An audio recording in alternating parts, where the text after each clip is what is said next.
Saya bacakan putusan Mahkamah Agung ya.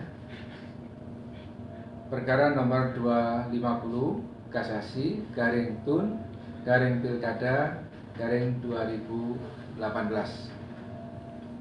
Demi keadilan berdasarkan ketuhanan yang Maha Esa, Mahkamah Agung memeriksa perkara tata usaha negara pada tingkat kasasi telah memutus sebagai berikut dalam perkara Ketua Komisi Pemilihan Umum Kota Makassar, tempat kedudukan di Jalan Perumnas Raya, nomor 2A, Antang, Kelurahan Bangkala, Kecamatan Manggala, Kota Makassar, Provinsi Sulawesi Selatan.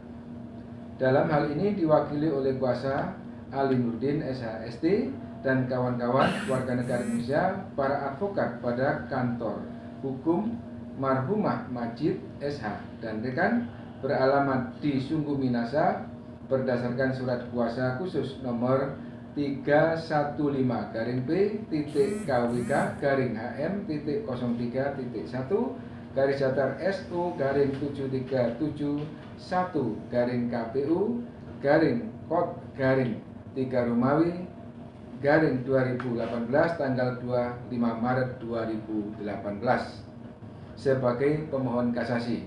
Lawan 1.